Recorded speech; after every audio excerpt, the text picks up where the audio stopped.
अल्हम्दुलिल्लाह नहमदुहु व नस्तईनुहु व नस्तगफिरुहु व नऊज़ु बिल्लाहि मिन शुरूरि अनफुसिना व मिन सय्यिआति अमालिना मन यहदिहिल्लाहु फला मुदिल्ल लहु व मन युद्लिल फला हादिय लहु व अशहदु अल्ला इलाहा इल्लल्लाहु वहदहु ला शरीका लहु व अशहदु अन्ना मुहम्मदन अब्दुहु व रसूलुहु सल्लल्लाहु तआला अलैहि व अला आलिहि व सहबिहि व सल्लम तस्लीमन कसीरा अम्मा बाद।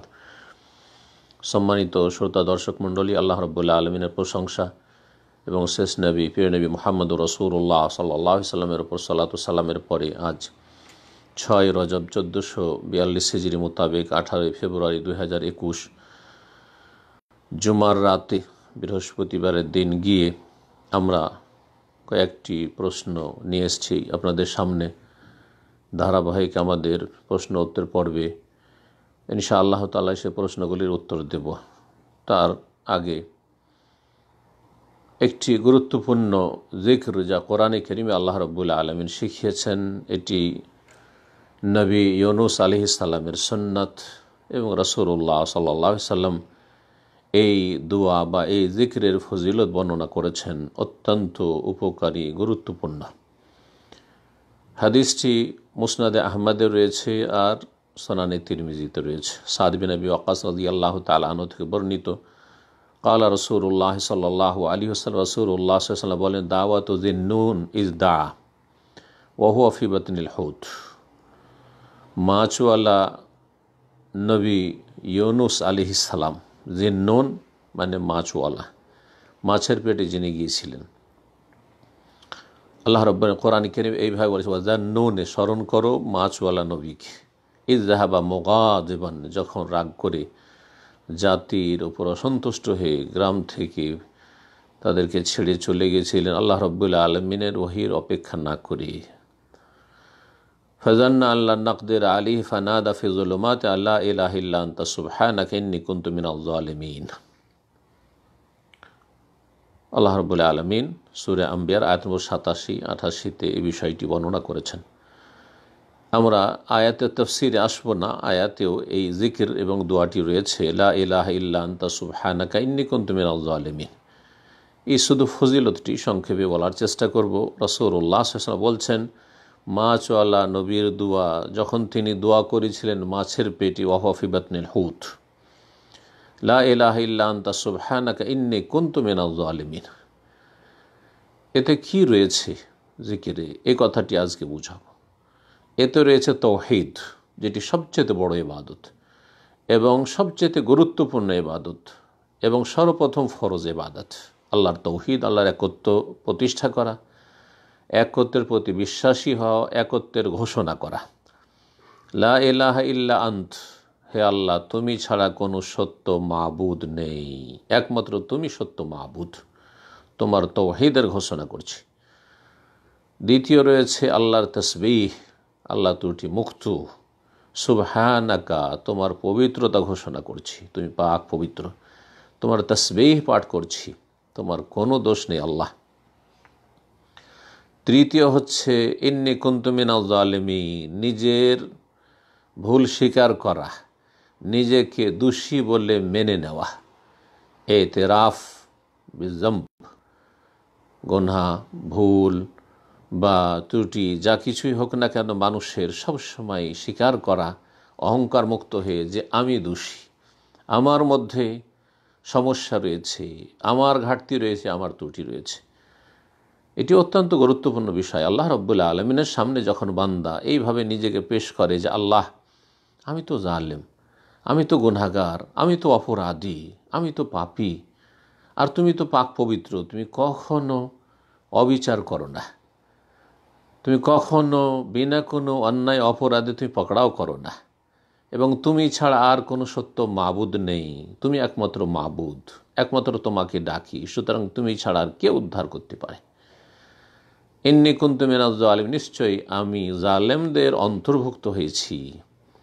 নবী সাল্লাল্লাহু আলাইহি ওয়াসাল্লাম বলেন, ফাইন্নাহু লাম ইয়াদউ বিহা রাজুলুন মুসলিমুন ফি শাইইন কাত, কোন মুসলিম ব্যক্তি যদি এই দোয়া যে কোনো সময় করে, যে কোনো সময় করে, ইল্লাস্তাজাব আল্লাহু লাহু, আল্লাহ রাব্বুল আলামিন তার দোয়া কবুল করবেন, তার দোয়া কবুল করবেন। রাসূলুল্লাহ সাল্লাল্লাহু আলাইহি ওয়াসাল্লামের হাদিস।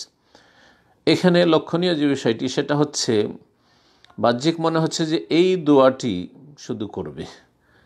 লাম ইয়াদউ বিহা রাজুলুন মুসলিম, কোন মুসলিম ব্যক্তি যদি এই দোয়াটি করে, ফি শাইইন কাত, কোনো সমস্যার ক্ষেত্রে, যে কোনো বিষয়ের ক্ষেত্রে, কাত কখনো, যে কোনো সময় হোক না কেন, ইল্লা ইস্তাজাব আল্লাহু লাহু, আল্লাহ তার দোয়া কবুল করবেন, তার ডাকে সাড়া দেবেন। এই হাদিসের ব্যাখ্যায় দুটি মত রয়েছে। একটি মত হচ্ছে এই দোয়াটি পড়বে যে কোনো বালা মুসিবতে, বিপদে আপদে, মনের কোনো চাওয়া পাওয়া রয়েছে সেগুলি পূরণের ক্ষেত্রে যদি বান্দা এই দোয়াটি করে তাহলে আল্লাহ তার ডাকে সাড়া দেবেন। কিন্তু এতে তো সব কথা চাওয়া হয়নি। তারপর এই জিকিরের ফজিলত, যে এই দোয়া কেউ যদি করে এই আশা নিয়ে যে আল্লাহ আমার এই আশাটি পূরণ করো, এ মনের কামনা বাসনা পূরণ করো, বা এই বালা মুসিবত বা অনিষ্ট দূর করো, এই বিপদ আমাকে উদ্ধার করো, তো আল্লাহ রাব্বুল আলামিন তার ডাকে সাড়া দিয়ে থাকেন। দ্বিতীয় যে ব্যাখ্যাটি করা হয়েছে সেটা বেশি যুক্তিযুক্ত। সেটা হচ্ছে লাম ইয়াদউ বিহা রাজুল মুসলিম, যে কোনো মুসলিম ব্যক্তি যদি এই দোয়াটির মাধ্যমে দোয়া করে, বেহা এই দোয়ার মাধ্যমে এই দোয়াও করলো, তার সাথে সাথে নিজের যে মনের আশা রয়েছে, চাওয়া রয়েছে, প্রয়োজন রয়েছে, তা আল্লাহর সামনে পেশ করল, তাহলে পার্থক্য হয়ে গেল। আগের অর্থটি বললাম যে এই দোয়াটি শুধু করবে, আল্লাহ রাব্বুল আলামিনের কাছে নিয়ত করবে যে আল্লাহ আমার মনের আশা পূরণ করে দাও, এই বিপদ আপদ থেকে আমাকে মুক্ত করো। দ্বিতীয় তাফসির হচ্ছে যে এই দোয়াটির মাধ্যমে, এই দোয়ার ওসিলায় এই দোয়াটি পড়তে থাকবে, আর তার সাথে সাথে নিজের যে প্রয়োজন রয়েছে আল্লাহর সামনে পেশ করবে, নিজের যে সব চাওয়া রয়েছে, যেসব অনিষ্ট থেকে আশ্রয় কামনা রয়েছে, যেসব রোগ বালা মুসিবত থেকে মুক্ত হওয়ার জন্য আল্লাহর কাছে দরখাস্ত করা রয়েছে তা করবে। ইল্লা ইস্তাজাব আল্লাহু লাহু, আল্লাহ রাব্বুল আলামিন তার দোয়া কবুল করবেন। আল্লাহ রাব্বুল আলামিন যেন আমাদেরকে এইভাবে নবী করিম সাল্লাল্লাহু আলাইহি ওয়াসাল্লামের দিক নির্দেশনা মেনে দুনিয়া এবং আখিরাতে সার্বিক সফলতার তৌফিক দান করেন। হাদিসটিকে আল্লামা আলবানী রাহিমাহুল্লাহ সহিহ তারগিব তারহিব বে সহি বলেছেন। তারপর ইনশাআল্লাহ তাআলা আমরা আলোচনা শুরু করব প্রশ্ন উত্তর। প্রশ্ন আমাদের কাছে 20টি রয়েছে। প্রথম প্রশ্ন করেছেন, আসসালামু আলাইকুম ওয়া রাহমাতুল্লাহি ওয়া বারাকাতুহু। ওয়ালাইকুম আসসালাম ওয়া রাহমাতুল্লাহি ওয়া বারাকাতুহু। সময়ত শেখ, আল্লাহ সুবহানাহু ওয়া তাআলার জন্য আপনাকে অনেক বেশি ভালোবাসি, আহাব্বাকুমুল্লাহু জামিয়ান। আমার একটি প্রশ্ন, জামাতে সলাত আদায় করার সময় ইমামের সাথে সূরা ফাতিহা পড়ার পর অন্য সূরা মিলানো যাবে? যেমন যোহর ও আসর প্রথম 2 রাকাতে যদি বিস্তারিত একটু বলতেন তাহলে অনেক উপকৃত হতাম। জামাতে সলাত আদায় করেছেন মুক্তাদি হয়ে। সলাত আদায়কারী হচ্ছে 3 রকমের, ইমাম, মুক্তাদি আর একাকী। ইমাম সূরা ফাতিহা পড়বে, তার সাথে একটি সূরা মিলাবে, অতিরিক্ত সূরা মিলানো বা কয়েকটি আয়াত মেলানো, এটি হচ্ছে সুন্নাত। সূরা ফাতিহা পড়া হচ্ছে ফরজ রুকুন। একাকী সলাত আদায় করলো ঠিক ওই রকমই সূরা ফাতিহা পড়া ফরজ রুকুন, আর তারপরে কিছু আয়াত অথবা সূরা মিলাবে। প্রথম 2 রাকাতে, তৃতীয় চতুর্থ রাকাতে শুধু সূরা ফাতিহা পড়বে। আর তৃতীয় মুসল্লি হচ্ছে মুক্তাদি হয়ে পেছনে ইমামের সলাত আদায় করা। যদি পেছনে সলাত আদায় করেন তাহলে সূরা ফাতিহা পড়বেন কিনা এই নিয়ে দ্বিমত থাকলেও শক্তিশালী দলিল ভিত্তিক যে মতটি সেটি হচ্ছে সূরা ফাতিহা প্রত্যেক নামাজিকে পড়তে হবে। ইমাম হোক, একাকী হোক, মুক্তাদি হোক। লা সলাতা লিমান লাম ইয়াকরা বিফাতিহাতিল কিতাব, যে সূরা ফাতিহা পড়ে তার সলাত হয় না। বাকি থাকলো মুক্তাদিরা সূরা ফাতিহার পরে আর অতিরিক্ত কোনো সূরা পড়বে কি না। যদি জেহরি সলাত হয়, সলাত 2 রকমের, মানে উচ্চ স্বরে কেরাত হচ্ছে মাগরিবের সলাত, এশার সলাত, ফজরের সলাত। এই যে 6 রাকাত সলাতে উচ্চ স্বরে ইমাম তেলাওয়াত করছেন আর ইমামের তেলাওয়াত শুনছেন, তাহলে শুধুমাত্র সূরা ফাতিহা পড়বেন। ফালা তাফআলু ইল্লা বিউম্মিল কোরআন, তোমরা সূরা ফাতিহা ছাড়া আর অন্য সূরা পড়িও না। ফজরের সালাতে রাসূলুল্লাহ সাল্লাল্লাহু আলাইহি ওয়াসাল্লাম সাহাবায়ে কেরামদের কাউকে পড়তে দেখে বলেছিলেন, ফাইন্নাহু লা সালাতা লিমান লাম ইয়াকরা বিহা, সূরা ফাতিহা যে পড়ে না তার সালাত হয় না। তাহলে স্পষ্ট হয়ে গেল বিষয়টি। বাকি থাকলো সিররি সালাত, যোহর এবং আসরের সালাত। যোহর আর আসরের সালাতের প্রথম দুই রাকাতটি, প্রথম রাকাত এবং দ্বিতীয় রাকাত, এই রাকাতগুলিতে মুক্তাদিরা সূরা ফাতিহার পরে অন্য সূরাগুলি পড়বে না চুপ থাকবে? অধিকাংশ ওলামারা বলছেন সূরা ফাতিহা মুক্তাদিদের পড়া কাজ, মুক্তাদিরা শুধু সূরা ফাতিহা পড়বে। কিন্তু বেশ কিছু গবেষক ওলামায়ে কেরামগণ যেমন আল্লামা শেখ ইবনে বাজ রহমতুল্লাহ আলাইহি তিনি বলেছেন, আর এই মতটি শক্তিশালী, যে শুধু নীরব না থেকে সূরা ফাতিহার পরে অন্য অন্য সূরা পড়তে থাকবে। নীরব থাকলে শয়তানি ওয়াসওয়াসা আসবে, দুনিয়ার বিভিন্ন খেয়াল আসবে, সেগুলি থেকে মুক্ত থাকার জন্য। আর সালাতে এরকম নীরব না থেকে আল্লাহর জিকির আজকারে মশগুল থাকা।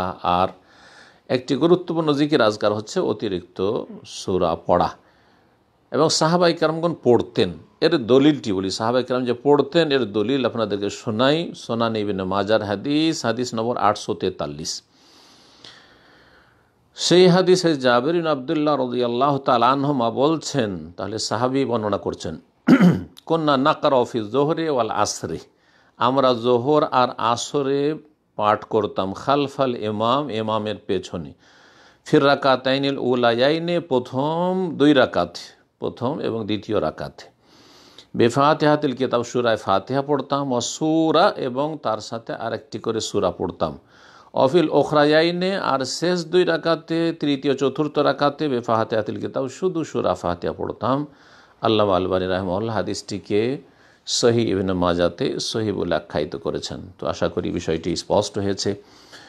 এই জন্য উত্তম হচ্ছে যে নীরব না থেকে, আর সাহাবায়ে কেরামদের আমল ছিল জোহর আর আসরে যে সময়টা পাচ্ছেন সূরা ফাতিহা পড়ার পরে আপনি অন্যান্য সূরা বা আয়াত যতটা পারবেন পড়তে থাকবেন। ইমাম রুকু যাবে তখন আপনি রুকুতে চলে যাবেন।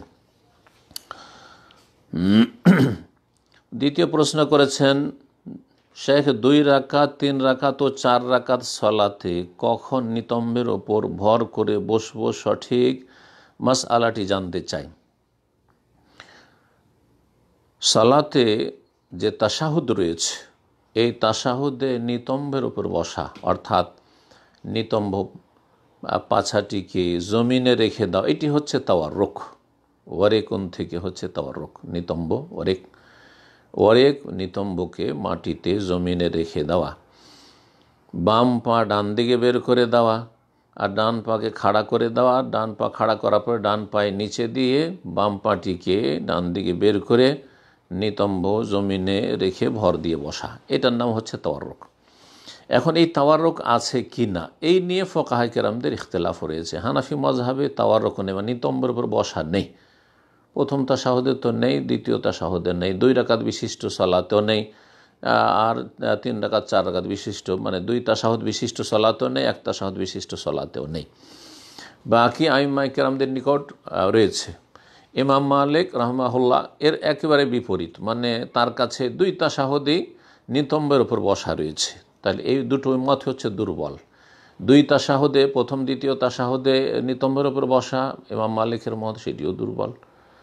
আর 2 তাশাহুদেই, যেমন হানাফি মাযহাব যে ইফতেরাশ করে পা বিছিয়ে বাম পায়ের ওপর বসা, ডান পা খাড়া করে নিতম্বের ওপর না বসা, এটিও ঠিক নয়। তাহলে আরেকটি মত সেটি শক্তিশালী, সেটা হচ্ছে ইমাম শাফি এবং ইমাম আহমদ বিন হাম্বলের মত রাহিমাহুমুল্লাহ জামিয়ান। তা হচ্ছে যে শেষ তাশাহুদে নিতম্বের উপর বসবে। প্রথম তাশাহুদে ইফতেরাশ করবে, মানে বাম পা বিছিয়ে বসবে, আর শেষ তাশাহুদে নিতম্বের ওপর বা নিতম্বকে জমিনে রেখে বসবে, যেমনটা বললাম, তাওয়াররুক করবে। ইমাম আহমদ এবং ইমাম শাফি, অর্থাৎ শাফি মাযহাবে আর হাম্বলি মাযহাবে আবার ইখতিলাফ হয়েছে। সেটা হচ্ছে যে এই যে শেষ তাশাহুদে, তো শেষ তাশাহুদ বলতে কি বুঝায়, মানে 2 রাকাত সালাতের শেষ তাশাহুদ হলেও, নাকি 2 তাশাহুদ বিশিষ্ট সালাতে যাতে 2টো তাশাহুদ রয়েছে তার শেষ তাশাহুদে। হাম্বলি মাযহাব হচ্ছে যে 2 তাশাহুদ বিশিষ্ট সালাতের শেষ তাশাহুদে নিতম্বের ওপর বসবে, অর্থাৎ তাওয়াররুক করবে। এই মতটিকে শেখ ইবনে বাজ রহমতুল্লাহ আলাইহি, শেখ ইবনে উসাইমিন রহমতুল্লাহ আলাইহি, লাজনা দায়মার মুফতিগণ হায়াতিকে আলমা প্রাধান্য দিয়েছেন, এটি বেশি শক্তিশালী মনে হচ্ছে। আল্লাহ তাআলা আলম। ইমাম শাফিঈর মত হচ্ছে বা শাফি মযহাবের মত হচ্ছে যে শেষ তাশাহুদ যেটি শেষ তাশাহুদে নিতম্বের ওপর ভর দিয়ে বসবে, সেটি 2 তাশাহুদ বিশিষ্ট সালাত হোক অথবা 1 তাশাহুদ বিশিষ্ট সালাত হোক। সুতরাং শাফি মযহাবে ফজরের সালাতেও নিতম্বে ভর দিয়ে মানে তাওয়াররুক করে বসবে, হাম্বলি মযহাবে নয়। পক্ষান্তরে মাগরিবে যেহেতু 2 তাশাহুদ রয়েছে, এর সাথে 2 তাশাহুদ রয়েছে, যোহর আসরে 2 তাশাহুদ রয়েছে, সেগুলিতে শেষ যে তাশাহুদটি রয়েছে তাতে নিতম্বের উপর ভর দিয়ে বসবে ইমাম শাফির নিকটেও এবং আহমদ বিন হাম্বলের নিকটে। তাহলে এই যে 2 ইমামের ইখতিলাফ বা 2 মযহাবের ইখতিলাফ ফের যে বাহ্যিক যেটা বহিঃপ্রকাশ সেটা হচ্ছে ফজরের সালাতে অথবা সুন্নত 2 রাকাত পড়ে যে সালাম ফিরছেন যখন বসছেন, তো সেখানে নিতম্বের উপর বসবেন কিনা। শাফি মযহাবে নিতম্বের উপর বসবেন, আর হাম্বলি মযহাবে না, যতক্ষণ পর্যন্ত 2 তাশাহুদ বিশিষ্ট সালাত হবে না। 2 তাশাহুদ বিশিষ্ট সালাতের দ্বিতীয় বা শেষ তাশাহুদে নিতম্বের উপর ভর দিয়ে তাওয়াররুক করে বসবেন। আল্লাহু তাআলা আলাম। 3 নম্বর প্রশ্ন করেছেন, আমার নাম সুলতান মাহমুদ, ভারতের আসাম রাজ্য থেকে বলছি। আমার প্রশ্ন হলো যে মুসলমানরা কি আয়ুর্বেদিক ঔষধ নিয়ে পড়াশোনা করতে পারবে, যেমন ইউনানি মেডিসিন নিয়ে আমরা পড়ি? কারণ আয়ুর্বেদ পুস্তকগুলোতে অনেক আপত্তিজনক শিক্ষা রয়েছে, যেহেতু সেটা হিন্দু ধর্মের অথর্ববেদ থেকে এসেছে।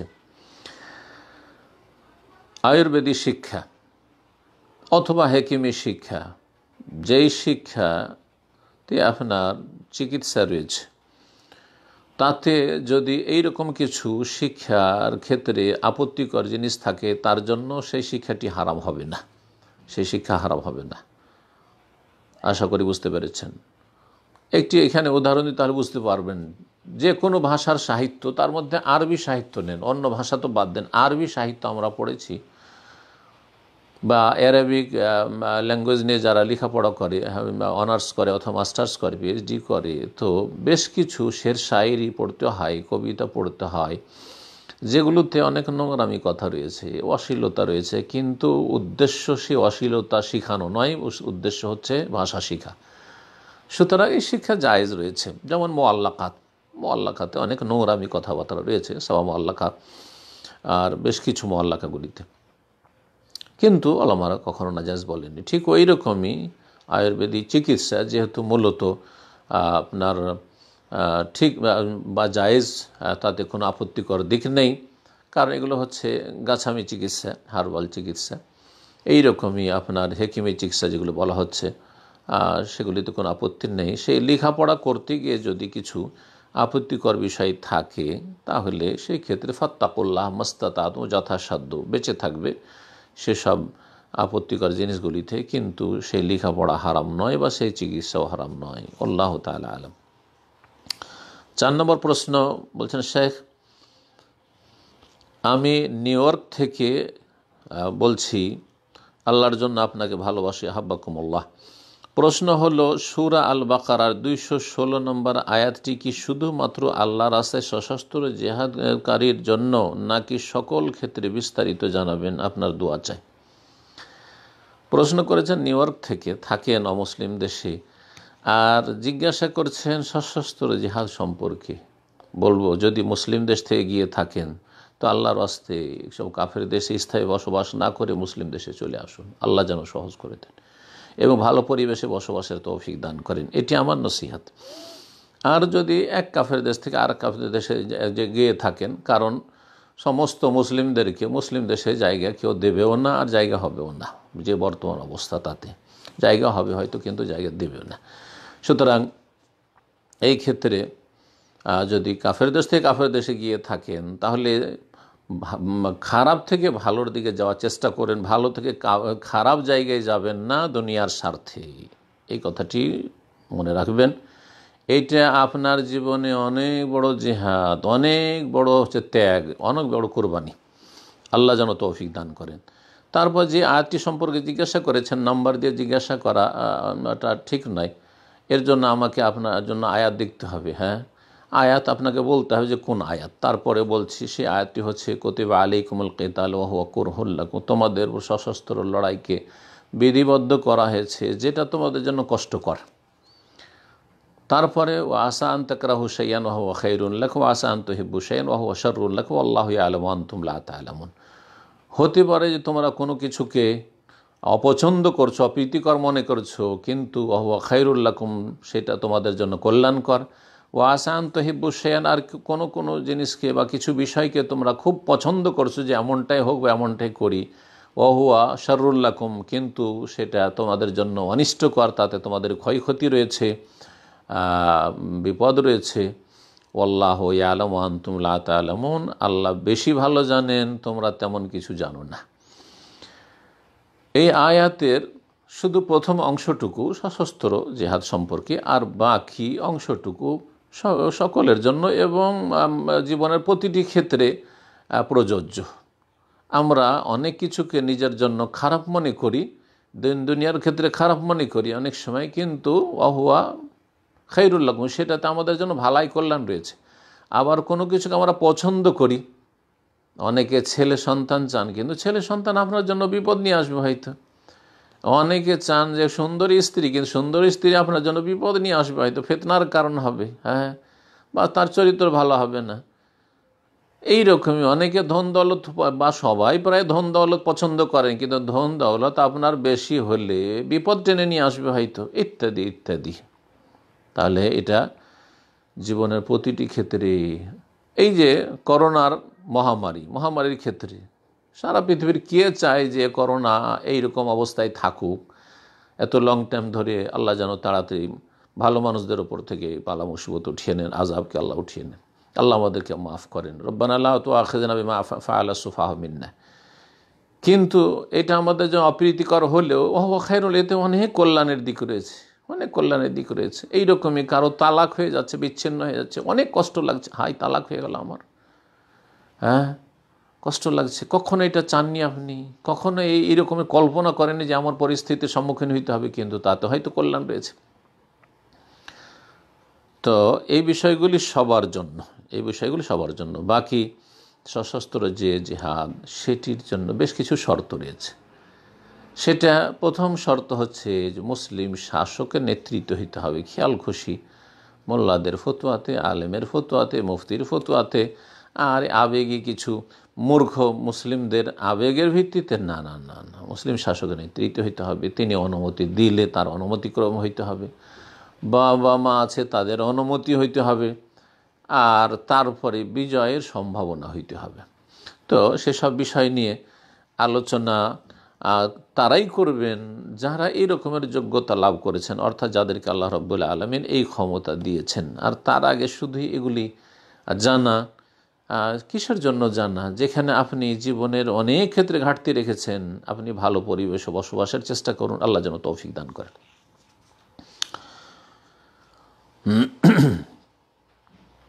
5 নম্বর প্রশ্ন করেছেন, আসসালামু আলাইকুম। ওয়ালাইকুম আসসালাম রহমতুল্লাহ। আমি একজন কেবল অপারেটর আওতায় কর্মচারী হিসাবে কাজ করি।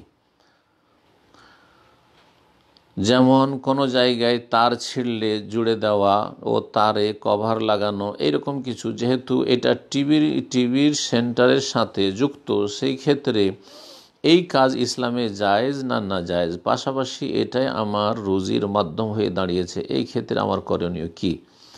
আপনি এই যে কেবল টিভির কাজ করছেন সহযোগী হিসাবে বা কর্মচারী হিসাবে, এই যে কাজ করছেন, এই টিভিতে আজকাল অশ্লীলতা, ভালো তেমন কিছু নেই বললেই চলে, সামান্য কিছু ছাড়া। যদি একটা খবরও পড়ে, সেটা একজন মহিলা বেহায়া বেপরদা একবার উন্মুক্ত হয়ে এসে পড়ছে, তো চারিদিকে পাপ আর পাপ। সুতরাং এইরকম কাজ, যাতে 90 থেকে 95% পাপ আর পাপ, অন্যায় আর অন্যায়, অশ্লীলতা আর অশ্লীলতা, সেখানে সহযোগিতা করা জায়েজ নয়।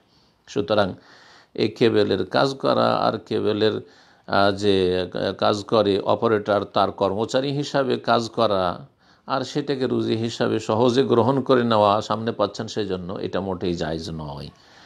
এখন আপনি বলছেন যে আমার এটাই আমার রুজির মাধ্যম হয়ে দাঁড়িয়েছে, কারণ সেদিকে ঝুঁকে পড়েছেন সেই জন্য। দেখেন, আল্লাহ রাব্বুল আলামিন মানুষকে ওইভাবে চালান যেভাবে চলতে চায়। নুয়াল্লিহি মা তাওয়াল্লা, কোরআনের একটি নীতিমালা হচ্ছে, কায়দা হচ্ছে, যে যেদিকে মুখ ফেরাবে ওইদিকে আল্লাহ ফিরিয়ে দেবে, যেদিকে চলতে হবে সেদিকে চালাবে। দিন শিখার যারা চেষ্টা করছেন আল্লাহ তাদেরকে দিন শিখার তৌফিক দিচ্ছেন, তারা না খেয়ে মরে না কেউ। মাদ্রাসায় পড়ুয়া আলেম সমাজ বা মাদ্রাসা ছাত্ররা আলহামদুলিল্লাহ টেনশন মুক্ত জীবনযাপন করছে ওই ডাল ভাত খেয়ে।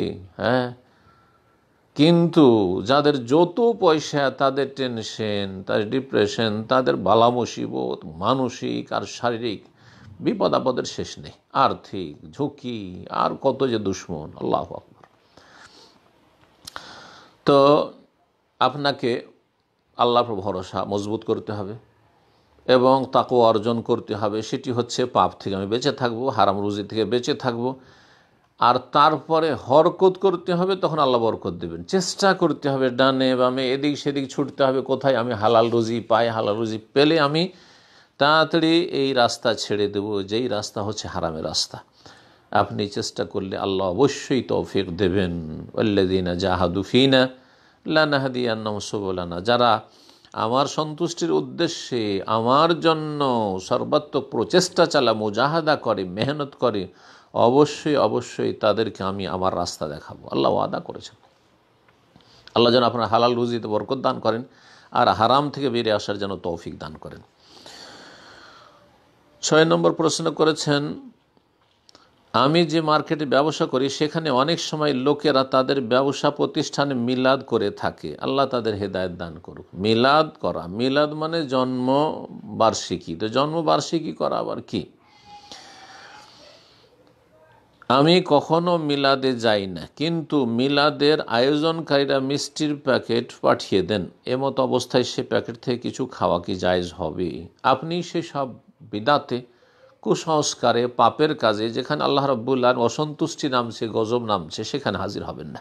ফালা তাকুদ বাদা যিকরা মাল কওমিজ জালিম, আল্লাহ কোরআনে কারীমে ইরশাদ করেছেন, উপদেশ আসার পরে জালেমদের সাথে কখনো বসিও না। যেখানে পাপ হচ্ছে, সে শিরকের পাপ হোক, বিদাতের পাপ হোক, মাজার হোক, আস্তানা হোক, বেদাতি খানকা হোক, আর মিলাদের বিদাতি মাহফিল হোক, আর তার অন্যান্য অশ্লীলতা হোক, নোংরামি হোক, অবাধ মেলামেশা হোক, জালেমদের সাথে বসিও না। যেখানে পাপ হয়, পাপীরা হচ্ছে জালেম, আর জালেমদের সাথে আল্লাহ বসতে নিষেধ করেছেন, কারণ আল্লাহর উপদেশ, ওহির বিধান নেমে এসেছে। আল্লাহ রাব্বুল যেন ওহির বিধানকে আঁকড়ে ধরার তৌফিক দান করে। তো বসবেন না। কিন্তু অনেক সময় আশেপাশে দোকানপাট করছেন, ওই মার্কেটে আছেন, মিষ্টির প্যাকেট পাঠিয়ে দিয়েছে। যখন পাঠিয়ে দিয়েছে, এই খাবার এমন খাবার নয় যে যেটা দেবদেবীর জন্য উৎসর্গ করা হয়। যদি দেবদেবীর জন্য উৎসর্গ করা হইতো আল্লাহ ছাড়া অন্যের জন্য, তাহলে সেটা হারাম হতো, সেটা হারাম হতো। কিন্তু এটা বিদআতের সাথে সম্পর্কিত খাবার, এই খাবার নিজে থেকে খেতে যাবেন না। যদি দাওয়াত দেয় তো যাবেন না, কারণ সেখানে বাতিলের সাথে, গুনার সাথে সহযোগিতা করা হবে। কিন্তু যদি আপনার কাছে, আপনার বাসাতে পাঠিয়ে দেয় অথবা আপনার দোকানে পাঠিয়ে দেয়, তো সেটা ফেলবেন না, সেটা খেয়ে নেবেন অথবা কাউকে খাওয়াইয়ে দেবেন। 7 নম্বর প্রশ্ন করেছে, সম্মানিত শেখ, আমার স্ত্রী গত বছর রমজানের ফরজ সিয়ামগুলো রাখতে পারে নাই। আমার স্ত্রী গত বছরে রমজানের ফরজ সিয়ামগুলো রাখতে পারে নাই, আল্লাহ যেন তৌফিক দান করেন। কারণ আমার মেয়ে দুধ পান করত, এখন দুধ পান করে, তখন তার বয়স ছিল 2 মাস। এই কারণে আমার স্ত্রীর ফরজ সিয়ামগুলো রাখতে পারে নাই, এখন রোজাগুলো রাখে নাই। তাকে কি ওই রোজাগুলো রাখতে হবে নাকি ফিদিয়া দিলে চলবে? প্রথম কথা বলবো যে যারা স্তন্যদান করছেন, দুধ পান করাচ্ছেন বাচ্চাকে, অথবা গর্ভধারণ করেছেন, তাদের ক্ষেত্রে শরীয়তের বিধান, যদি দেখা যায় যে গর্ভধারণ করে অথবা দুধ পান করিয়ে সিয়াম পালন করতে, রোজা রাখতে কোনো অসুবিধা নেই, না বাচ্চার মায়ের কোনো আশঙ্কা আছে, না বাচ্চার কোনো আশঙ্কা আছে। বাচ্চার স্বাস্থ্যের ক্ষতি হয়ে যাবে, পেটে যে বাচ্চা আছে সেই বাচ্চার, অথবা যে বাচ্চা দুধ পান করছে তার স্বাস্থ্যের ক্ষতি হয়ে যাবে, অথবা বাচ্চার মায়ের শরীর স্বাস্থ্যের ক্ষতি হবে সিয়াম পালন করলে, এমন কোনো আশঙ্কা নেই। তাহলে আসল হচ্ছে যে সিয়াম ফরজ এবং সে রমজান মাসেই সিয়াম পালন করতে হবে, কাজা করাও জায়েজ নয়, না হলে গুনাহগার হবে। এটি অনেকেই কিন্তু বুঝে না। অথচ আজকাল যারা এইভাবে ঢালাওভাবে সিয়াম ছেড়ে দিচ্ছেন, পেটে বাচ্চা আসলেই অথবা বাচ্চাকে দুধ দান করলে তাদেরকে বলেন যে তোমার মা কি করতো, তোমার খালা কি করতো, তোমার ফুফুরা কি করতো, তোমার দাদি নানি কি করতো, তোমাদেরকে পেটে ধরেছে, তারা সবাই রোজা রেখেছে, কেউ এভাবে রোজা কাজা করেনি। মা খালাদেরকে জিজ্ঞেস করে দেখবেন কেউ রোজা কাজা করেনি। তো এই মাসআলাটি প্রথম মনে রাখতে হবে যে আমি যদি রোজা রাখি আর বাচ্চাকে দুধ দিই, আমারও ক্ষতি হবে না, আর বাচ্চারও ক্ষতি হবে না। আমার পেটে বাচ্চা আছে, আমারও ক্ষতি হবে না, পেটের বাচ্চারও ক্ষতি হবে না, আমি কোনো ক্ষতি বুঝছি না, আলহামদুলিল্লাহ আমি রোজা রাখতে পারবো, তাহলে অবশ্যই রোজা রাখবেন। রোজা রাখাই ফরজ, রোজা কাজা করা জায়েজ নয়। কিন্তু যদি দেখা যায় যে ইযা খাফাত আলা আলা নাফসিহা আও আলা ওয়ালাদিহা আও আলাইহিমা জামিয়ান, যদি আশঙ্কা হয় যে আমার ক্ষতি হবে স্বাস্থ্যে রোজা রাখলে, অথবা আমার বাচ্চাটির ক্ষতি হবে, পেটের বাচ্চার অথবা দুধ পান করেছে বাচ্চার, অথবা দুইজনেরই ক্ষতির আশঙ্কা রয়েছে, এইরকম যদি অবস্থা হয় যে রোজা রাখলে ক্ষয়ক্ষতির স্বাস্থ্যের অবনতির আশঙ্কা রয়েছে, তাহলে ফালাহাল ফিতর সিয়াম ছাড়তে পারবে, রমজান মাসে পানাহার করতে পারবে। এবং তার উদাহরণ হচ্ছে মুসাফির এবং অসুস্থ ব্যক্তির মতো, স্থায়ীভাবে যে বার্ধক্যে চলে গেছে এমন ব্যক্তির মতো নয়, স্থায়ী রোগীর মতো নয়, ক্ষণস্থায়ী রোগীর মতো এবং মুসাফিরের মতো। মুসাফিরের বিধান হচ্ছে ফামান কানা মিনকুম মারিদান আও আলা সাফারিন ফাইদ্দাতুম মিন আইয়ামিন উখার, যদি কেউ অসুস্থ হয় অথবা মুসাফির হয় তাহলে অন্য সময় গণনাগুলি পূরণ করে দেবে। সুতরাং এখন স্পষ্ট হয়ে আসলো, আশা করি বুঝতে পারছেন, যে যদি কোনো মা বোন গর্ভধারণের কারণে অথবা স্তন্যদানের কারণে রমজান রোজা ছেড়ে থাকেন, যে আশঙ্কা ছিল সেই জন্য, অথবা আশঙ্কা ছিল না তারপরে ভুল করে দিয়েছেন, তওবা করেন, আর এই সিয়ামগুলি এখন আপনাকে কাজা করতে হবে। এই যে ছোট দিনগুলি চলে গেল, অগ্রহায়ণ মাস, পৌষ মাস, মাঘ মাস, এগুলো ছোট ছোট দিনগুলি চলে গেল, এই দিনগুলিতে সিয়াম পালন করে বিশেষ করে, অথবা যে কোনো সময় যখন সুবিধা হবে সিয়াম পালন করে নেবেন। আশা করি বিষয়টি বুঝতে পেরেছেন। এই সিয়ামের অর্থাৎ গর্ভধারণকারিণী বা স্তন্যদানকারিণীর সিয়াম যে কাজা হয়েছে, এর বিকল্প হিসাবে ফিদিয়া দেওয়া যাবে না, ফিদিয়া দেওয়া মোটেই জায়েজ নয় এবং যথেষ্ট হবে না। আল্লাহ রাব্বুল আলামিন যেন আমাদেরকে আখিরাত সম্পর্কে চিন্তাশীল হওয়ার তৌফিক দান করেন এবং ফরজ ওয়াজিবের হেফাজতের তৌফিক দান করেন, হারাম নাজায়েজ থেকে বেঁচে থাকার তৌফিক দান করেন, তারপরে সুন্নত মুস্তাহাব বেশি বেশি আল্লাহ রাব্বুল আলামিন যেন আমাদেরকে আদায় করার তৌফিক দান করেন। 8 নম্বর প্রশ্ন বলছেন, শেখ আমার প্রশ্ন হলো জমি জমা বন্টন নিয়ে। আমরা আলহামদুলিল্লাহ 6 ভাই 1 বোন। এখন আমরা জানি 1 ভাই যতটুকু জায়গা পাবে 2 বোন ততটুকু জায়গা পাবে। এখন আমরা 6 ভাই 1 বোন, আমাদের ক্ষেত্রে বন্টন কিভাবে হবে? উত্তর দিলে উপকৃত হবে, জাযাকাল্লাহ খাইরান। তো আপনি তো বুঝতেই পারছেন যে 6 ভাই আর 1 বোন, তো 1 বোন 1 ভাগ, আর 6 ভাই 6 দুগুণে 12 ভাগ করবেন, তাহলে 12 আর 1 13 ভাগ করবেন। পুরো ধন সম্পদকে যা কিছু আছে, সে ভিটে মাটি হোক আর বিল্ডিং হোক আর বিল্ডিংয়ের ইট হোক আর গাছপালা হোক, সব কিছুতে ভাগ আছে। কিন্তু আমাদের দেশের মানুষরা অজ্ঞতার কারণে মনে করে যে ভিটে মাটি, বিল্ডিং, বাড়ি আর শহরের যেসব দামি দামি জায়গা ওগুলো সব ছেলেদের জন্য, আর মাঠের যেসব জমি জায়গা রয়েছে কিছু ওগুলো বোনদেরকে দিলে দিয়ে দাও। এটি অনেক বড় এহসান, অনুগ্রহ হয়ে গেল। আল্লাহ রাব্বুল আলামিন হেফাজত করেন। অধিকাংশ আমাদের দেশের মুসলিমরা যদি আল্লাহর হকে পাশ করেও নেয়, কিন্তু মেয়েদের হক নষ্ট করার কারণে জাহান্নামে চলে যাবে, বোনদের উপরে জুলম করার কারণে জাহান্নামে চলে যাবে। আল্লাহ রাব্বুল আলামিন হেফাজত করেন। 13 ভাগ করবেন, যা কিছু সম্পদ রয়েছে সে আপনার বাবার পরিত্যক্ত ধন হোক আর মায়ের পরিত্যক্ত ধন হোক। এখানেও একটি অজ্ঞতা দূর করার প্রয়োজন রয়েছে, তা হচ্ছে আমাদের দেশের মানুষরা মনে করে যে বাপের ধন সম্পদে ছেলের হক বেশি আর মায়ের ধন সম্পদে মেয়ের হক বেশি। এটাও একটি অজ্ঞতা। জি, আল্লাহ যেন অজ্ঞতা দূর করে আমাদেরকে কোরআন সুন্নাহ সম্পর্কে সঠিক জ্ঞান অর্জনের তৌফিক দান করেন এবং বিশুদ্ধ আমলের তৌফিক দান করেন। আল্লাহর হকের সাথে মানুষের হক যথাযথভাবে আদায় করার তৌফিক দান করেন। 13 ভাগ করে 1 ভাগ দেবেন আপনার বোনকে, আর 12টি ভাগে 2 2 2 করে আপনারা 6 ভাই 6 দুগুণে 12 ভাগ নেবেন। 9 নম্বর প্রশ্ন করছেন, সম্মানিত শেখ আমি হাবিবুর রহমান ইন্ডিয়া থেকে। আমার প্রশ্ন হলো, আব্বা জীবিত এবং জমির মালিক কিন্তু ছেলে ওই জমিতে মসজিদ নির্মাণ করতে চাইলে জায়েজ হবে, আব্বা যদি অনুমতি না দেন। জমি হচ্ছে আব্বার, আর তিনি অনুমতি দিচ্ছেন না, আর ছেলে মসজিদ নির্মাণ করবে, কেন? না, মোটেই জায়েজ নয়। জি, তা আপনার তো জমি না, যতক্ষণ পর্যন্ত তিনি দুনিয়া থেকে বিদায় না নিয়েছেন আর সেটা আপনার ভাগ বন্টন আপনার ভাগে না এসেছে, আপনার মোটেই সেখানে কোনো দখল নেই। যদিও আপনার বাবার জমি, আপনার বাবা ইচ্ছা করলে তার প্রয়োজনে সব কিছু বিক্রি করে দিতে পারে, বরং সুস্থ অবস্থায় সব কিছু দান করে দিতে পারে। যদি উত্তম হচ্ছে ওয়ারিসিনদের জন্য, ছেলে মেয়েদের জন্য, আত্মীয় স্বজনদের জন্য কিছু রাখা। কিন্তু যদি মনে করে যে আমি সুস্থ অবস্থায় জীবদ্দশায় সব দান করে দেবো, আবু বকর সিদ্দিক রাদিয়াল্লাহু তাআলা আনহুর মতো, তাও জায়েজ রয়েছে। ওমর রাদিয়াল্লাহু তাআলার মতো আমি অর্ধেক দান করে দেবো, তাও জায়েজ রয়েছে, কোনো অসুবিধা নেই। সুতরাং আপনার এখানে কোনো রকমের এইরকম পদক্ষেপ চলবে না যেটি আপনার জন্য হারাম নাজায়েজ হবে, যে আপনার আব্বার জমি আর আপনার আব্বা অনুমতি দিচ্ছেন আর আপনি গায়ের জোরে সেখানে মসজিদ করে বসবেন না। নেকির কাজ এভাবে চুরি করে আপনি আর ডাকাতি করে ছিনতাই করে আপনি সাদকা দান খায়রাত করবেন না, মোটেই না। হ্যাঁ, যদি আপনার খুব ইচ্ছা হয় তাহলে আপনার আব্বাকে মানিয়ে নেওয়ার চেষ্টা করেন, বুঝিয়ে নেওয়ার চেষ্টা করেন। যদি তিনি মেনে নেন তো আলহামদুলিল্লাহ, আর না মানেন তো আল্লাহ যখন আপনাকে দেবেন তখন আপনি দান সাদকা খায়রাত করবেন। আল্লাহ যেন আপনাকে তৌফিক দান করেন। 10 নম্বর প্রশ্ন করছেন, আমি মোহাম্মদ জান্নাতুল ইসলাম, মাশাআল্লাহ, আল্লাহ যেন সকলকে জান্নাত দান করেন এবং জান্নাতের পথে চলার তৌফিক দান করেন, বলছি কিশোরগঞ্জ থেকে। শেখ, আমার প্রশ্ন, অনেকগুলো কবরের ওপর একটি মসজিদ নির্মিত হয়েছে, সেখানে নামাজ পড়া যাবে কি? না, মোটেই যাবে না। কবর আগে থেকে ছিল আর পরে মসজিদ নির্মিত হয়েছে, তাহলে আসল হচ্ছে যে সেটা কবরস্থান বা সেটা কবর বা সেগুলি কবর। আর একটি কবরও যদি থাকে আর তার মসজিদ নির্মিত হয়, তো সেখানে সেই মসজিদে সালাত পড়া জায়েজ নয়, হারাম।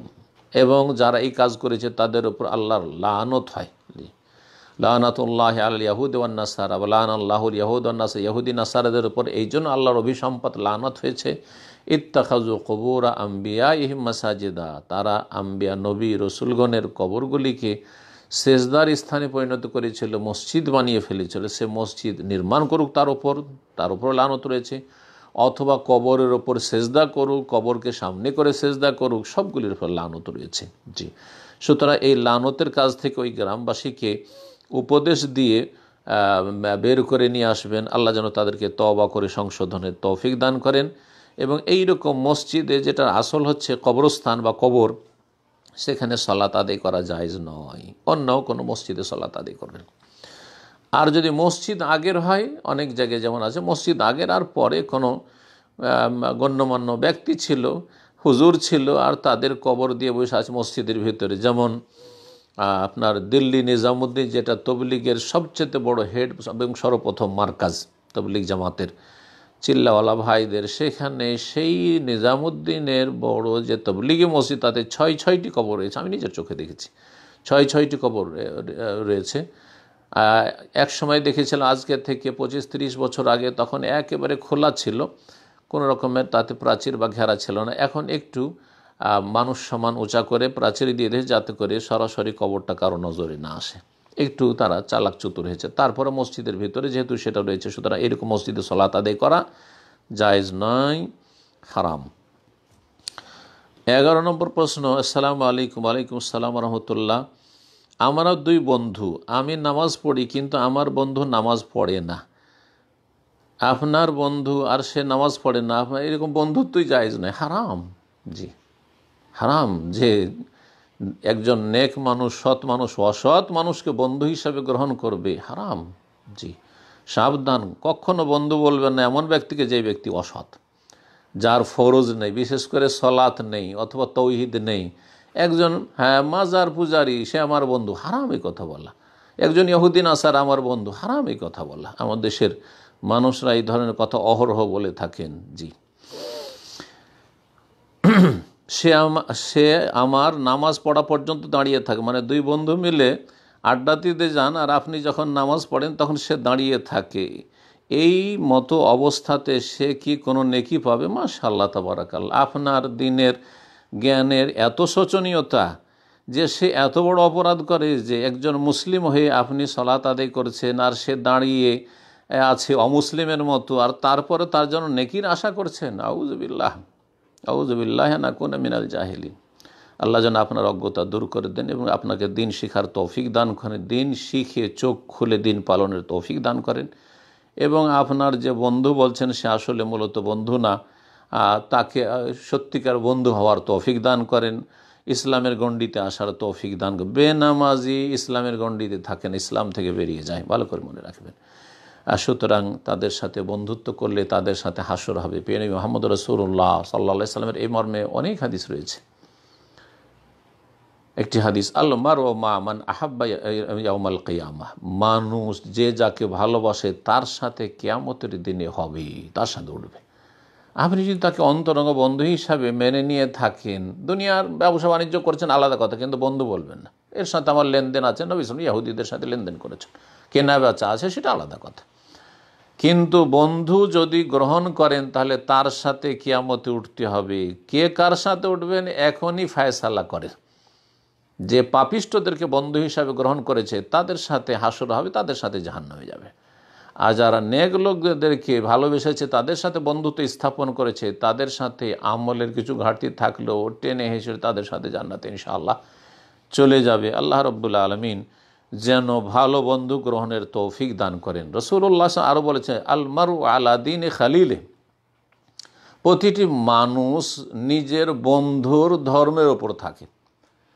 আজকে আপনি নামাজি হয়ে আছেন, কালকে ওই বন্ধু আপনাকে বেনামাজি বানিয়ে দেবে। আল মারউ আলা দীনি খালিলিহি, প্রতিটি মানুষ নিজের বন্ধুর ধর্মের অনুসারী হয়, কারণ বন্ধুর উল্টা যেতে পারে না, অনেক ক্ষেত্রে তাকে ছাড় দিতে হয়। ফালিয়ানজুর আহাদুকুম মান ইউখালিল, সুতরাং প্রত্যেক ব্যক্তি একটু চিন্তা করুক।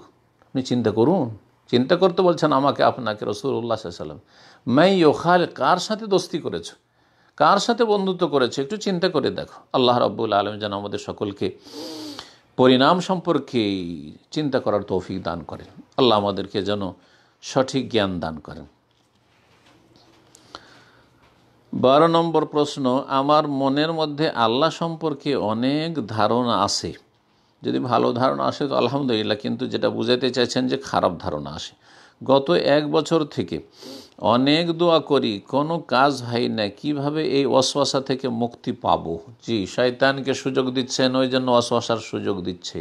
বেশি বেশি আপনি ইস্তেআজা করবেন, শয়তানের অনিষ্ট থেকে আল্লাহর কাছে পানা চাইবেন বা আল্লাহর কাছে দরখাস্ত করবেন। আউযু বিল্লাহি মিনাশ শাইতানির রাজিম, এটা তো মুখস্থই আছে। আউযু বিল্লাহি মিনাশ শাইতানির রাজিম, আমি আল্লাহর আশ্রয় নিচ্ছি বিতাড়িত শয়তান থেকে। আল্লাহ তুমি বিতাড়িত শয়তানের অনিষ্ট থেকে আমাকে রক্ষা করো।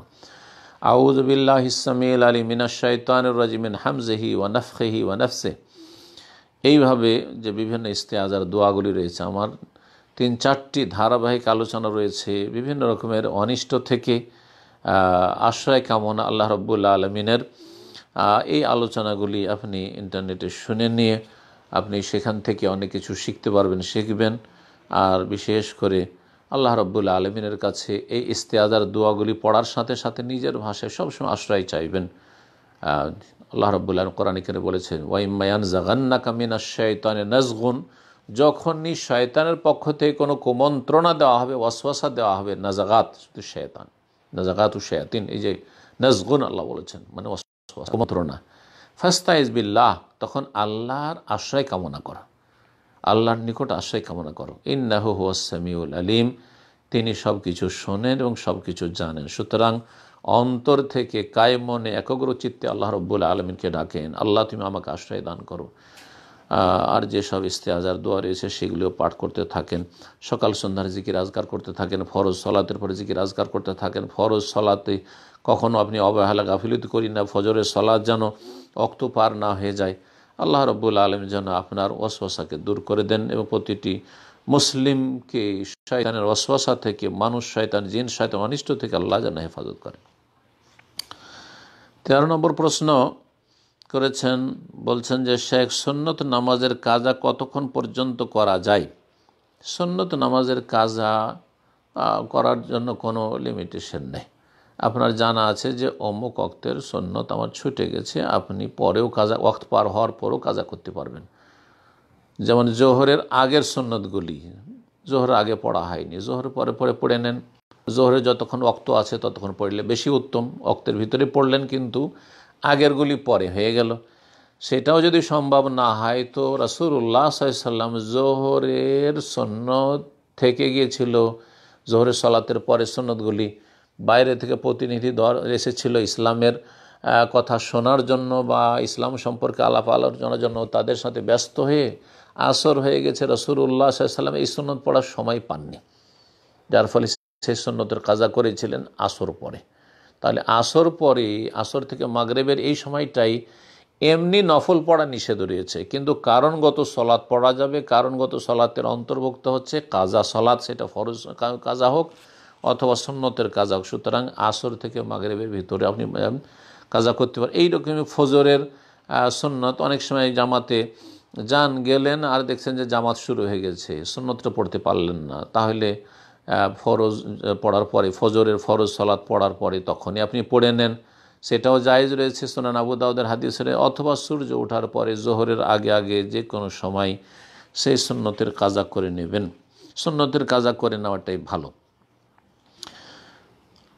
তারপরে বলছেন যে গুগল ম্যাপে দেখা যায় আমাদের মসজিদ কিবলামুখী নয়, নামাজ হবে? কিবলামুখী নয় বলতে যদি দেখা যায় যে সামান্য একটু এদিক সেদিক হয়ে আছে, তাহলে এই ক্ষেত্রে বলবো যে যারা দূরে, কাবা থেকে দূরে অবস্থান করছেন, তাদের ক্ষেত্রে রাসূলুল্লাহ সাল্লাল্লাহু আলাইহি ওয়াসাল্লাম হাদিস মা বাইনাল মাশরিকি ওয়াল মাগরিবি কিবলা, পূর্ব এবং পশ্চিমের মাঝে কিবলা রয়েছে, মানে এই সামনে কাবা আছে, সারা পৃথিবী থেকে একবার ঠিক ওই সামনে কাবাকে উদ্দেশ্য করতে, কাবার দিকে কিবলা থাকলেও হলো, সামান্য একটু ডানে বামে হয়ে গেলে কোনো অসুবিধা নেই। কিন্তু যারা কাবার কাছাকাছি মক্কাতে রয়েছেন, তাদের একেবারে ঠিক কাবাকে সামনে করেই মসজিদ তৈরি করতে হবে। আর আপনার মসজিদ যদি এমন হয় যে কিবলামুখী নেই, মানে একেবারে উল্টো হয়ে আছে, পুরো বাঁকা হয়ে আছে, কাবা আছে এই সামনে আর এই দিকে চলে গেছে আপনার মসজিদ, অথবা এই দিকে চলে গেছে, অথবা একেবারে উল্টো হয়ে গেছে, তাহলে তখন সালাত হবে না। তাহলে সে মসজিদ ভেঙে ঠিকভাবে আবার তৈরি করতে হবে। আল্লাহ যেন তৌফিক দান করেন। 14 নম্বর প্রশ্ন করছেন, আসসালামু আলাইকুম শেখ। ওয়ালাইকুম আসসালাম রহমতুল্লাহ। আমার আব্বুর পেনশনের টাকার 15 লাখ টাকা ইসলামী ব্যাংকে রেখে আমরা লাভ গ্রহণ করি, তা দিয়ে সংসার চলে, বাকি কিছু 1,80,000 টাকা ঘরে ও 1 লাখ ধার দেয়া আছে। আপনার কাছে প্রশ্ন করে জানতে পেরেছি তার জাকাত দিতে হবে। জি, এখন হিসাব করে আমার আম্মুকে জাকাত দিতে বললে তিনি বলেন যে লাভ পায় ব্যাংক থেকে, জাকাত দিলে তার অল্প পরিমাণ বছর শেষে অবশিষ্ট থাকবে। এই অবস্থায় আমি আমার মাকে কিভাবে বুঝাবো আর কিভাবে জাকাত দেব? আল্লাহ রাব্বুল আলামিনের কাছে দোয়া করি আল্লাহ যেন আপনার আম্মাকে আখেরাত সম্পর্কে চিন্তাশীল হওয়ার তৌফিক দান করেন এবং ফরজের ক্ষেত্রে যত্নবান হওয়ার তৌফিক দান করেন। আর জাকাত এই ধন সম্পদে ফরজ রয়েছে, এই আশঙ্কায় যে টাকা তো কমে যাবে ধীরে ধীরে জাকাত দিলে, এই যে আশঙ্কা করেছেন, এটা হচ্ছে কৃপণতার লক্ষণ। আর যারা কৃপণ তাদের ক্ষেত্রে কঠিন শাস্তির কথা রয়েছে। আল্লাহ যেন আপনার আম্মাকে হেদায়েত দান করেন এবং আল্লাহ যেন মাফ করে দেন, অতীতে যা হয়েছে সংশোধনের এবং তওবা করার তৌফিক দান করেন। যতক্ষণ পর্যন্ত আখেরাতের ভয় না হবে, যতক্ষণ পর্যন্ত জাহান্নামের আযাবের ভয় না হবে, যতক্ষণ পর্যন্ত এই চিন্তা না হবে যে ফরজ যদি ত্যাগ করে আমি জাকাত না দিই, এই অবস্থায় আল্লাহর সাথে সাক্ষাৎ করি তো আমি জান্নাতে যেতে পারবো না, জাহান্নামে যেতে হবে আমাকে, এই ভয় না, ততক্ষণ পর্যন্ত মানুষ ফিরে আসবে না। আপনি আপনার আম্মাকে বোঝাতে থাকুন, যদি না বুঝেন তাহলে আপনার করার কিছু না, মায়ের উপর বল প্রয়োগ করা সম্ভব নয়, মুখের কথার দ্বারা নসিহা করবে, উপদেশ দেবেন। আল্লাহ যেন আপনার এই উপদেশ আপনার মায়ের অন্তরে নামিয়ে দেন এবং তাকে যেন হেদায়েত নসিব করেন। 15 নম্বর প্রশ্ন করেছেন, আমার প্রশ্ন হলো উযুতে কতটুকু পরিমাণ পানি ব্যবহার করতে পারি? রাসূলুল্লাহ সাল্লাল্লাহু আলাইহি ওয়াসাল্লামের সহিহ বুখারীতে হাদিস রয়েছে কিতাবুল উযুতে, যে কানা রাসূলুল্লাহ ইয়াতাওয়াদ্দা বিল মুদ্দে ওয়া ইয়াগতাসিলু বিস-সা। রাসূলুল্লাহ সাল্লাল্লাহু আলাইহি ওয়াসাল্লাম 1 মুদ পানিতে উযু করতেন আর 1 সা পানিতে গোসল করতেন। তো 1 মুদ পানি আনুমানিক 600 গ্রাম হয়। 600 গ্রাম, 600 গ্রাম পানি মানে আধা কিলোর একটু বেশি, আধা কিলোর একটু বেশি পানি, এই পানিতে উযু করতে, এটা হচ্ছে সর্বনিম্ন। আর তার উপরে যদি একটু বেশি লাগে সমস্যা নাই, 1 লিটার লাগুক, কিন্তু এই নয় যে উজু করতে 5 লিটার। উজুর ক্ষেত্রেও গোসলের ক্ষেত্রেও অপচয় করা অপছন্দনীয় কাজ বা ঠিক নয়, নিষেধ করেছেন রাসূলুল্লাহ সাল্লাল্লাহু আলাইহি সাল্লাম। গোসলের ক্ষেত্রে 100 সর্বনিম্ন, অর্থাৎ আনুমানিক 2.5 থেকে 3 কেজি পানি বা 2.5 লিটার থেকে 3 লিটার পানি। আর তার বেশি 5 লিটার 10 লিটার, কিন্তু 50 লিটার 100 লিটার ঢেলেই চলে যাচ্ছেন, এইরকম অপচয় করলে ভালো কাজ হবে না একজন মুমিনের জন্য, বরং আল্লাহ রাব্বুল আলামিন হিসাব নেবেন, তখন হয়তো মুশকিল হবে। আল্লাহ রাব্বুল আলামিন যেন আমাদেরকে মধ্যম পন্থা অবলম্বনে তৌফিক দান করেন। 16 নম্বর প্রশ্ন বলছেন, আমার প্রশ্ন হলো, স্বামী 50 লাখের ওপর ঋণগ্রস্ত, স্ত্রীর সব গয়না বিক্রি করে দিয়েছে, দোকান গাড়ি তাও বিক্রি করে দিয়েছে, কিন্তু টাকা কোথায় লাগছে তা জানাচ্ছে না। স্ত্রী জিজ্ঞাসা করলে বলে অত হিসাব দিতে পারবো না, পাবে খাবে থাকবে। স্ত্রী সন্দেহ করছে যে স্বামী কিছু হারাম কাজের সঙ্গে লিপ্ত, স্বামী বেশ কিছু হারাম কাজের সাথে লিপ্ত। এই অবস্থায় স্ত্রীর করণীয় কি? জি হ্যাঁ, আপনি টাকা পয়সা যেহেতু আপনার স্বর্ণ দিয়ে দিয়েছেন তার হিতাকাঙ্ক্ষী হয়ে, আর সে বিক্রি করে এগুলি খরচ করে ফেলেছে অথবা ঋণ পরিশোধ করেছে না করেছে আল্লাহ ভালো জানে। এখন আপনার হিসাব ওইভাবে চাপ সৃষ্টি করে চাওয়ার অধিকার নেই, তবে আপনি উপদেশ দিতে পারবেন, নসিহত করতে পারবেন। উপদেশ দেন, নসিহত করেন, আল্লাহর ভয় দেখান, পরকাল সম্পর্কে চিন্তা করার জন্য তাকে সচেতন করুন। আর হারাম কাজে যদি লিপ্ত থাকে আর এইরকম যদি আপনার মনে হয়, তাহলে বুঝাবার চেষ্টা করুন এবং আল্লাহ রাব্বুল আলামিনের কাছে তার হেদায়েতের জন্য দোয়া করুন, আর রুজির বরকতের জন্য দোয়া করুন, ঋণ মুক্ততার জন্য দোয়া করুন। আল্লাহ রাব্বুল আলামিন মুমিন বান্দাবান্দীদের দোয়া শুনে থাকেন। উদউনি আস্তাজিব লাকুম, আল্লাহ বলছেন স্বয়ং, ওয়াকাল রব্বকুম, তোমাদের রব স্বয়ং বলছেন, উদউনি, আমাকে ডাকো, আমার কাছে দোয়া করো, আমি তোমাদের ডাকে সাড়া দেব, আমি তোমাদের দোয়া কবুল করব। সুতরাং আল্লাহ রাব্বুল আলামিনের কাছে দোয়া করতে থাকেন। আল্লাহ রাব্বুল আলামিন যেন ঋণ মুক্ত হওয়ার তৌফিক দান করেন, আপনার স্বামীকে ইসলাম সংশোধনের তৌফিক দান করেন এবং আপনাকে আপনার স্বামীর অনিষ্ট থেকে এবং আপনার স্বামীর দুর্ব্যবহার থেকে আর আপনার স্বামীর এই সব ক্ষয়ক্ষতির যে দিক বললেন সেগুলি থেকে আল্লাহ যেন আপনার হেফাজত করেন। 17 নম্বর প্রশ্ন করেছেন যে কোনো ব্যক্তি যদি আমাকে গিফট দেয়, সেই গিফট আমি অন্য কাউকে কি গিফট করতে পারবো অথবা সেটা বিক্রি করতে পারবো? যখন আপনাকে গিফট করে দিল তখন সেটার মালিক আপনি, সুতরাং সেটাতে পুরো নিয়ন্ত্রণ আপনার রয়েছে, আপনি সেটা নিজে ব্যবহার করতে পারেন, সবচেয়ে ভালো সেটা। আবার যদি মনে করেন যে সেটা আমার প্রয়োজন নেই, এমনিতে পড়ে থাকবে, অনেক কিছু আছে যে হয়তো গিফট করে দেয় আমাদেরকে, কিন্তু আমি সেটা ব্যবহার করতে পারছি না বা করবো না বা প্রয়োজন নেই, আছে আমার কাছে, তাহলে অন্য কাউকে আপনি সেটা গিফট করে দিতে পারেন, কারণ আপনার পুরো তাতে মালিকানা আছে। আর যদি আপনার প্রয়োজন থাকে যে আমি বিক্রি করবো, তাও করতে পারবেন। তবে যিনি আপনাকে গিফট দিয়েছেন এই আশা নিয়ে যে আপনি সেটা ব্যবহার করবেন, তিনি চান যে আপনি ব্যবহার করবেন, এই জন্য কমপক্ষে বলবো উত্তম হচ্ছে আপনি নিজেই ব্যবহারের চেষ্টা করবেন সেটা।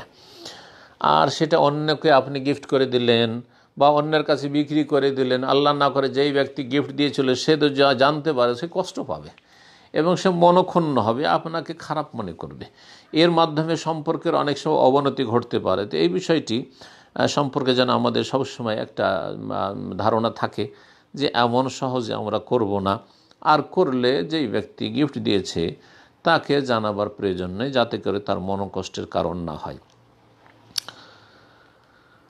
18 নম্বর প্রশ্ন করেছেন এক ভাই যে আমি বিয়ে করতে চাই বা বিয়ে করেছি, এখন আমি চাইছি যে একটু দেরি করে বাচ্চা নেব, তো সেটা কতদিন আমি বিলম্ব করতে পারবো? শরীয়তে এমন কোনো বিধান নেই যে এতদিন বিলম্ব করতে পারবেন আর পারবেন না।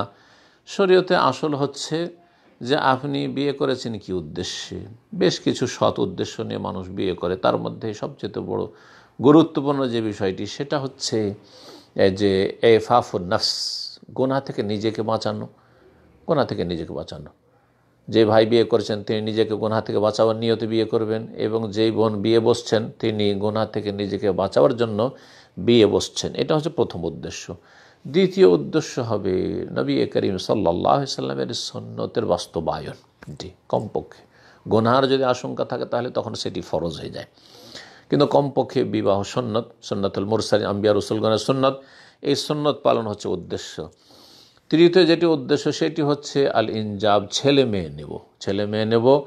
আর মুসলিম উম্মার সংখ্যা বৃদ্ধি পাবে, আল্লাহর নেক বান্দা পৃথিবীতে জন্মিবে, আর তারা বড় হয়ে আল্লাহ রাব্বুল আলামিনের ইবাদত বন্দেগী করবে। জি হ্যাঁ, এটা হচ্ছে উদ্দেশ্য। আর এর জন্য উৎসাহিত করেছে রাসূলুল্লাহ সাল্লাল্লাহু আলাইহি ওয়াসাল্লাম। সুতরাং বিবাহ করার পরে বিলম্ব করে বাচ্চা নেওয়া এটা ভালো কাজ নয়। দিনের ক্ষেত্রেও ক্ষতি, দুনিয়ার ক্ষেত্রেও ক্ষতি, ছেলেমেয়ের প্রতিপালনের ক্ষেত্রে ক্ষতি। যারা লেট করে বাচ্চা নেই তারা ছেলে মেয়েদেরকে সাধারণত ভালো করে মানুষ করতে পারে না। বার্ধক্য চলে আসে, ছেলে এখনও নাবালক হয়ে আছে, কোনো কাজের যোগ্য হয়নি, স্বাবলম্বী হয়নি, বড় মুশকিলে পড়ে যায়। দুনিয়ারও ক্ষতি, দিনেরও ক্ষতি। দিন দুনিয়া যদি লাভ চান তো তাড়াতাড়ি ছেলে মেয়ে নেবেন, তারপর বিয়ে শাদী করবেন, এবং তাড়াতাড়ি ছেলে মেয়েরা মানুষ হয়ে গেলে বিয়ে শাদী মেয়েদের দিয়ে দিলেন, ছেলেরা বিয়ে শাদী করলো, ছেলেরা সংসার করলো। ছেলেরাকে যদি নেক তরবিয়ত দিয়ে থাকেন তো আপনার বার্ধক্যের সময় বা আপনার ওয়াইফের বার্ধক্যের সময় এই ছেলেরা কাজে আসবে, কারণ নেক ছেলে তারা। আপনার ইন্তেকালের পরেও তারা কাজে আসবে। আওয়ালাদিন সালিয়াদুল দোয়া করবে। নবী করিম সাল্লাল্লাহু আলাইহি ওয়াসাল্লাম বলেছেন, তাজাওয়াজুল ওয়াদুদ আল ওয়ালুদ, তোমরা বিয়ে করো এমন পাত্রী দেখে, এমন মেয়ে দেখে যে প্রেমাময়ী, যে ভালোবাসা দিতে পারে, জি ভালোবাসার বিনিময় করতে পারে। আর আল ওয়ালুদ, যে বেশি বেশি বাচ্চা দিতে পারে। তাহলে বেশি বেশি বাচ্চা নেবেন এবং তাড়াতাড়ি বাচ্চা নেবেন, তাহলে বেশি বেশি বাচ্চা হবে। যদি আপনি এমন প্ল্যানিং করেন যে 10 বছর পর পর একটা নেব, বা 7 বছর 8 বছর পর পর একটা করে নেব, তো অটোমেটিকলি 2-3টে বাচ্চা হয়ে শেষ। আল্লাহ যেন বুঝার তৌফিক দান করেন। নবী সাল্লাল্লাহু আলাইহি ওয়াসাল্লাম বলছেন যে তোমরা বেশি বেশি যে মহিলা বাচ্চা দিতে পারে এইরকম দেখে বিয়ে করো, বংশ দেখে, ভালো ঝাড় দেখে, ভালো বংশ দেখে বিয়ে করো। ফাইন্নি মুকাসিরুম বিকুমুল উমামা ইয়াউমাল কিয়ামতের দিনে আমি তোমাদেরকে নিয়ে অন্যান্য উম্মতের সামনে আমি গৌরব করব যে আমার উম্মতের সংখ্যা আলহামদুলিল্লাহ সবচাইতে বেশি। সুতরাং বেশি বেশি ছেলে যদি নিতে হয় তো তাড়াতাড়ি বিয়ে শাদী করেন, এবং তাড়াতাড়ি বিয়ে শাদীর পরেই বাচ্চা নিয়ে নেন। এই দুনিয়াবি চিন্তা করবেন না যে কিছুদিন একটু আমোদ ফুর্তি করি আর কিছুদিন এরকম একা একা থাকি। না না না না, বরকত যত আল্লাহর বান্দা দুনিয়াতে আসবে আপনার ঘরে, তত বেশি আপনার বাড়িতে বরকত নেমে আসবে। 19 নম্বর প্রশ্ন করেছেন যে সরকার যে দেশের জনগণকে বিভিন্ন রকমের সাহায্য দিয়ে থাকে, রিলিফ দিয়ে থাকে, বা বিভিন্ন রকমের অনুদানগুলি দিয়ে থাকে, সেগুলি নেওয়ার হুকুম কি? সেগুলি যায়, সরকার মুসলিম সরকার হোক অমুসলিম সরকার হোক, যদি কিছু দেয় সেটা জনগণের জন্য নেওয়া জায়েজ। জি হ্যাঁ, কোথা থেকে দিচ্ছে, তাদের ইনকাম সোর্স কি, সেগুলি আপনার দেখার বিষয় নয়। সবসময় মনে রাখবেন এই ক্ষেত্রে কিছু চরমপন্থী মুসলিম সমাজে পয়দা হয়েছে, যারা নিজেরা বিভ্রান্ত, নিজেরা গলু এবং বাড়াবাড়িতে লিপ্ত এবং সীমালঙ্ঘনকারী তারা, আর অন্যদেরকেও গুমরাহ করে থাকে। ফাদাল্লু ওয়াদার, নিজেরা পথভ্রষ্ট, অন্যরা পথভ্রষ্ট। সরকারি চাকরি করা যাবে না, আর সরকারি এইসব চাকরি করে রুজি হালাল হবে না, আর তারপর যারা সরকারি চাকরি করে তাদের বাড়িতে আমরা দাওয়াত খাবো না, আউযুবিল্লাহ। আর তারপরে সরকারে এসব দান অনুদান নেওয়া যাবে না, এইসব চরমপন্থা বর্জনীয়। 20 নম্বর প্রশ্ন, আর এটা দিয়ে ইনশাআল্লাহ তাআলা শেষ করব, সেটা হচ্ছে বলছেন যে আমি বিয়ে করেছি এবং আমি মক্কা যাব উমরা বা হজের জন্য, সেখানে গিয়ে ভিড় ভাড়ে আমার স্ত্রীর হাত ধরে কি আমি বাইতুল্লাহর তওয়াফ করতে পারবো? জি জায়েজ আছে। জি, স্ত্রীর হাত ধরে থাকেন যদি সাধারণ অবস্থায়, তাতে উযু নষ্ট হয় না। স্ত্রীকে স্পর্শ করলে উযু নষ্ট হয় না। একমাত্র ইমাম শাফির মযহাবে স্ত্রীকে যদি কেউ স্পর্শ করে তাতে উযু নষ্ট হয়ে যায়, কিন্তু এই মতটি ইমাম শাফির বা শাফি মযহাবের দুর্বল। আর দলিলের দিক থেকে শক্তিশালী হচ্ছে যে স্ত্রীকে স্পর্শ করে তাতে উযু নষ্ট হবে না, যতক্ষণ পর্যন্ত মজি নির্গত না হবে। যদি মজি নির্গত হয়ে যায় তাহলে উযু নষ্ট হয়ে যাবে। আর তওয়াফের জন্য উযু যেহেতু শর্ত, সঠিক মতে উযু অবস্থায় তওয়াফ করতে হবে, এটি শক্তিশালী মত। সুতরাং আপনি এমনভাবে স্পর্শ করবেন না যাতে আপনার মজি চলে আসে। সাধারণভাবে স্পর্শ করে থাকুন, সাধারণভাবে আপনি হাত ধরে হাঁটুন, কোনো অসুবিধা নেই এতে।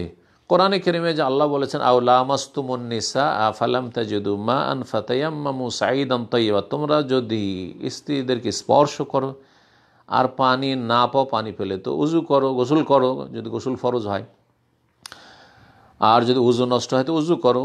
আর পানি না পেলে ফাতায়াম্মামু সাইদান তয়্যিব, পাক মাটি দিয়ে তায়াম্মুম করো। এই যে লামাসা, লামাসা বলা হয়নি, লামাস্তুমুন নিসা, একে অপরকে স্পর্শ করো।